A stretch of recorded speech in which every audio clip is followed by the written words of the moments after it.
Je vais vous raconter ma vie. Je suis parti en vacances. Et alors pendant les vacances, on m'a envoyé un mail pour me dire que le pape avait sermonné la curie. Alors tout le monde est content de voir qu'on sermonne la curie, parce que c'est vraiment des gens incompétents. Et que donc, si le pape peut leur mettre deux, trois bourre-pifs, bah, ça fait toujours plaisir. Puis ça évite que ça retombe trop vite sur nous. Et voilà. Et j'ai même lu 2 pages dans le journal Le Monde. Les 2 premières pages du journal Le Monde qui parlaient de ce fameux discours du pape à la curie. Exercice intéressant, amusant. Toujours amusant de voir Le Monde, c'est le cas de le dire, s'emparer des propos de l'Église, des propos internes de l'Église, de la com interne de l'Église, et d'en faire leur chou gras et de faire leurs commentaires. Alors c'est pas de cela exactement dont je vais vous parler, mais je vais quand même un peu vous en parler, rassurez-vous, parce que ce discours est quand même intéressant pour chacun d'entre nous, parce que c'est le cas de le dire, chacun en prend pour son grade. Je vais surtout vous parler de cet évangile des mages, qui en fait est comme un résumé de l'évangile selon saint Matthieu, parce qu'il présente le projet, on peut dire le projet de saint Matthieu pour cet évangile, qui est d'une part d'annoncer la bonne nouvelle aux païens, et là ce sont les mages, et d'autre part d'annoncer la venue du Messie aux bons juifs, que sont ses contemporains, les juifs. Et donc ces 2 catégories de personnes, elles se retrouvent à chaque époque, et elles se retrouvent encore chez nous, là, tout de suite. Il y a ce que j'appellerai les chercheurs de Dieu, ceux qui sont en chemin pour rencontrer Dieu, ceux qui ont soif de Dieu, ceux qui sont en attente d'une révélation bouleversante, joyeuse, parce que neuve, de cette rencontre avec le Seigneur. Et il y en a parmi nous, il y en a certains qui goûtent la joie de cette première rencontre et qui continuent leur chemin et qui avancent sur ce chemin. Et puis il y a les bons juifs, c'est-à-dire, je pense, une majorité de gens ici, des gens qui savent, des gens qui ont rencontré le Christ, qui ont reçu Jésus par leurs parents, leur famille, et qui savent. Ils savent même d'ailleurs tout, que malheureusement, ils sont comme empêchés de continuer d'avancer. Je me mets dans cette 2e catégorie.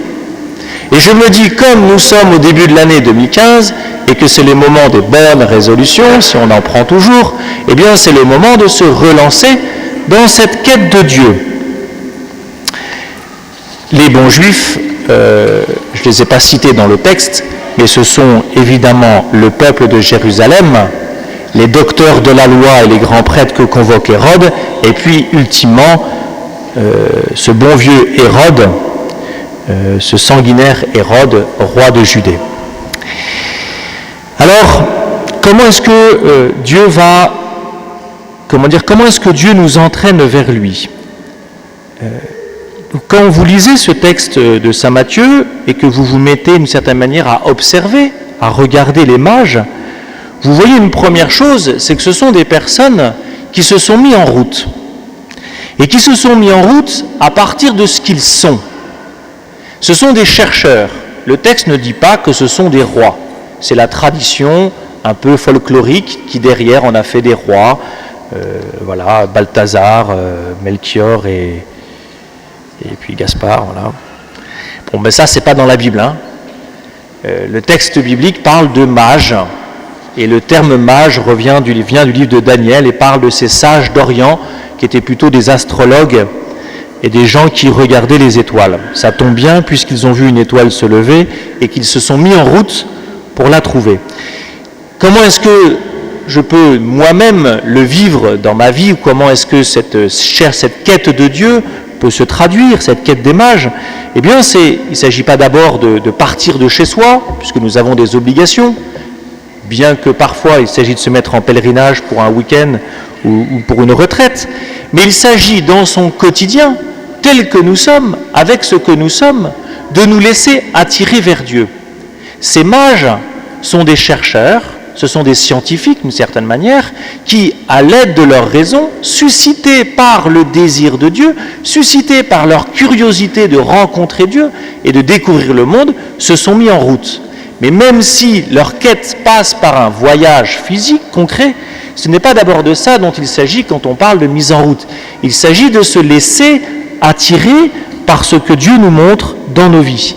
Et rappelez-vous, la crèche de Noël est là pour nous le rappeler, Dieu ne se montre pas de manière éclatante, Dieu se montre dans nos vies de manière discrète. Et c'est là évidemment tout l'enjeu, qui est de repérer comment et par quels moyens Dieu me parle, Dieu se révèle à moi dans le quotidien de ma vie. Comment est-ce que je vais faire pour repérer, pour retrouver les traces que Dieu laisse dans ma vie. La deuxième chose, quand nous regardons ce chemin des mages, c'est que leur réflexe, c'est d'aller vers ceux qui savent. Et donc ils vont à Jérusalem, contacter, j'ai envie de dire, le roi en place, et consulter les Écritures. Et alors là, je vais me permettre un rappel, c'est-à-dire, quand nous cherchons Dieu, nous ne pouvons pas ne pas être proches, être familiers des Écritures. Les Écritures, c'est la Bible. C'est l'Ancien Testament, le Nouveau Testament. Si nous voulons, si nous sommes en route vers Dieu, nous avons à faire ce travail de la lecture de la Bible. Alors, un premier travail de la lecture de la Bible, c'est d'acheter une Bible. Ça a l'air de rien. Et c'est d'avoir une Bible, non pas dans sa bibliothèque, avec entre eux un bouquin de photos de Plisson et un bouquin sur le Vatican avec des belles photos. La Bible, ça se lit. Donc ça veut dire qu'elle est soit sur ma table de chevet, à côté de mon lit, soit elle est dans mon salon, soit elle est là où je me mets pour lire, et je la lis. Alors, j'ai envie de dire, un premier niveau de lecture de la Bible, ça peut être de la lire ne serait-ce. Je vais employer un mot qui n'est pas très, qui n'est pas très adéquat, mais qui serait d'ailleurs à commencer par la lire en continu, comme un roman. Soyez curieux. De quoi parle le livre de Josué ? Qui a lu le livre de Josué ? La conquête d'Israël. Bon, à part ceux qui cherchent vraiment, enfin, les ultras là, mais vous voyez, lire le livre de Josué, ben voilà, on apprend des choses. Ce que je veux simplement dire, c'est que la Bible, c'est un gros livre qui nous fait parfois un peu peur, on croit la connaître, or nous ne la connaissons pas. Comment lire la Bible, par exemple ?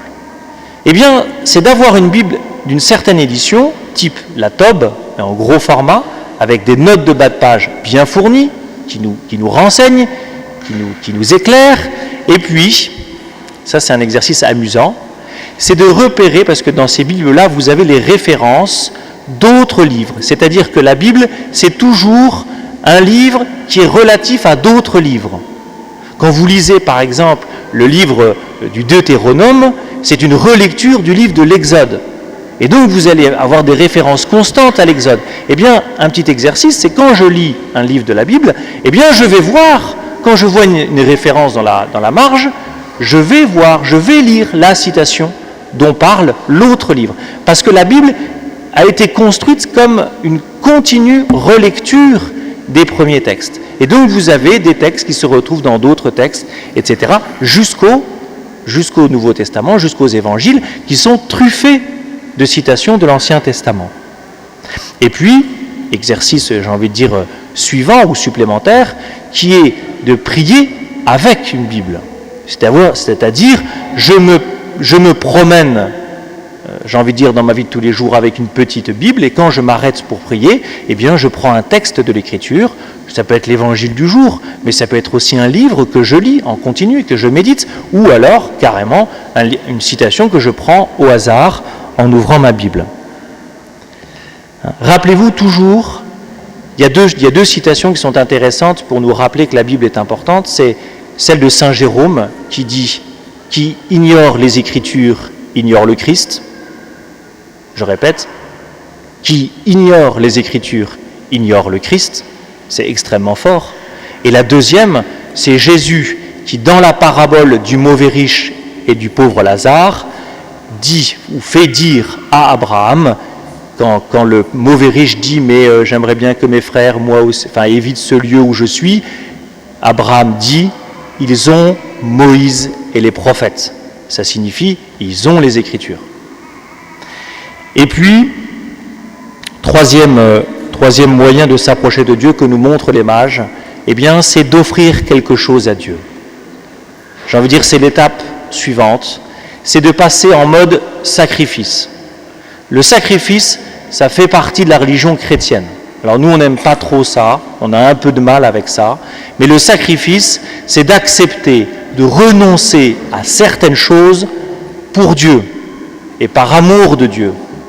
Dieu est Dieu, c'est-à-dire qu'il mérite infiniment nos louanges, notre adoration et nos sacrifices. La messe est un sacrifice. Si je donne par exemple à la quête, c'est une manière de signifier l'offrande que je fais de ma vie.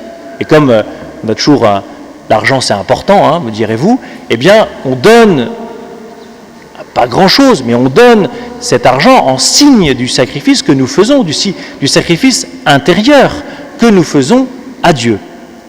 Le sacrifice passe toujours par, d'une certaine manière, quelque chose de douloureux, c'est-à-dire que c'est un arrachement où nous offrons, où nous laissons à Dieu quelque chose qui nous appartient. Et c'est normal qu'une certaine manière, ça nous coûte. Non pas, on ne fait pas ça parce que ça nous coûte, mais on fait ça par amour de Dieu, pour lui montrer que nous l'aimons. Quand nous sommes amoureux, c'est facile d'une certaine manière, on est comme porté pour faire ce genre de choses. Quand notre amour s'affadit, quand notre amour s'attiédit, quand notre amour subit l'épreuve du temps, c'est plus difficile. Ce n'est pas parce que c'est plus difficile qu'il ne faut pas le faire, et Dieu mérite vraiment ça. Et quand nous offrons quelque chose qui nous appartient au Seigneur, nous signifions notre appartenance à Dieu. Rappelez-vous aussi tous que nous sommes tous invités à nous approcher de Dieu. Ça, c'est la deuxième lecture que nous avons entendue. Dieu est venu pour toutes les nations, pour tous les hommes et pour toutes les femmes, quelle que soit leur situation, quelle que soit leur qualité, quelle que soit leur morale, quel que soit leur péché, tous nous sommes invités à nous approcher de Dieu. Alors, je vous ai parlé du pape François. Dans cette quête des mages, ils vont affronter 3 obstacles, ou ils vont affronter 3 situations de personnages que j'ai cités, qui sont le peuple de Jérusalem, qui sont les docteurs de la loi, et qui sont le roi Hérode. Et ces 3 personnes, 3 types de personnes, représentent 3 obstacles ou 3 situations spirituelles qui nous empêchent d'avancer vers Dieu. Donc la première, je vous ai dit, c'est le peuple de Jérusalem. Le texte parle d'un trouble, d'une peur. Donc le peuple de Jérusalem, il est installé chez lui, et Vlatipa, qu'il y a 3 mages qui se pointent et qui lui disent « on va découvrir un nouveau roi ». Et tout de suite un trouble, c'est-à-dire une peur de changer, une peur du changement. Alors, j'ai essayé de faire un parallèle avec les 15 maladies du pape François, il est aussi prêtre, mais du pape François. La première, c'est la maladie numéro 3, elles sont numérotées, pour aller lire le texte. C'est la maladie, il parle de la maladie de la pétrification mentale et spirituelle. Et il dit, ce sont ceux qui, chemin faisant, perdent leur sérénité intérieure, la vivacité et l'audace, et se cachent derrière leur dossier, devenant les rois du formulaire et non des hommes de Dieu. Alors il parle à des gens de la curie qui travaillent dans des bureaux. Mais j'ai envie de dire, on pourrait dire pour nous, qui se cachent derrière ce que j'ai à faire. Tout ce que j'ai à faire, d'une certaine manière, peut devenir un obstacle et m'empêcher d'avancer vers Dieu. Ensuite, l'attitude des lettrés et des prêtres, qui interprètent de manière juste l'Écriture, mais qui ne bougent pas pour autant, parce qu'ils sont sûrs de leur savoir, sûrs de leur pouvoir, et rien ne les ébranle. Et alors moi, je vois un parallèle avec 2 maladies dont parle le pape François, la maladie, la 4, la maladie de la planification excessive et du fonctionnarisme, et la 6, la maladie d'Alzheimer spirituel. Il est très fort pour des petites formules comme ça, la maladie d'Alzheimer spirituel. Alors la première, la 4, c'est tout bien préparer, mais en succombant à la tentation de vouloir enfermer ou piloter la liberté de l'Esprit Saint, qui demeure toujours plus grande, plus généreuse que toute planification humaine. En fait, c'est accepter de se laisser quand même un peu déranger par l'Esprit Saint. Et puis, la deuxième, la 6, la maladie d'Alzheimer spirituelle, et ça c'est important pour nous, peut-être qui avons fait cette rencontre avec le Seigneur, qui avons expérimenté la présence de Dieu dans nos histoires, c'est l'oubli de l'histoire du salut, de l'histoire personnelle avec le Seigneur, du premier amour. Nous détectons cette maladie chez ceux qui ont perdu la mémoire de leur rencontre avec le Seigneur, chez ceux qui ne perçoivent pas le sens historique de la vie, chez ceux qui sont totalement dépendants de leur présent, de leur passion, caprice et manie. Et puis, la folie d'Hérode, qui veut tuer son concurrent, eh bien moi j'y vois la 10, la 10e maladie dont parle le pape François, la maladie qui consiste à diviniser les chefs. Et le pape écrit ceci, c'est la maladie de ceux qui courtisent leurs supérieurs en espérant obtenir leur bienveillance, mais le point important c'est celui-là, ils honorent les personnes et non Dieu. Ce sont des personnes qui vivent le service en pensant uniquement à ce qu'ils doivent obtenir et non à ce qu'ils doivent donner. Alors, concrètement, eh bien j'ai envie de dire, mais ça je le répète et je le répéterai je crois à chaque fois que je prêcherai, c'est de décider résolument de mettre Dieu dans nos vies. Et ça, chers amis, ça passe par la prière quotidienne. Et donc, un exercice concret, c'est que vous prenez vos agendas de la semaine et vous me calez 1 heure d'adoration. 1 heure, dans la semaine. Ou alors vous faites 2 fois 1 demi-heure. Mais ça passe par un rendez-vous concret. Tant que vous ne ferez pas l'exercice de prendre votre agenda et de mettre 7 heures, pas 7 heures, dans votre agenda, eh bien, je vous redirai la même chose la semaine prochaine et vous me direz « Ah zut, j'ai oublié ». La deuxième, c'est de se laisser interpeller par ceux qui cherchent Dieu. Alors là, je m'adresse peut-être à ceux qui, de certaine manière, sont chrétiens depuis, ou catholiques depuis longtemps, depuis des générations. Eh bien, laissez-vous interpeller par ceux qui cherchent Dieu et faites attention autour de vous, que ce soit dans votre travail, que ce soit dans vos études, dans vos occupations, à ceux qui, d'une certaine manière, posent des questions, à ceux qui ont cette fraîcheur de la rencontre avec le Seigneur ou du questionnement. Eh bien, acceptez, j'ai envie de dire, cette rencontre, acceptez non seulement de leur répondre, mais acceptez de vous laisser remettre en question dans votre propre foi.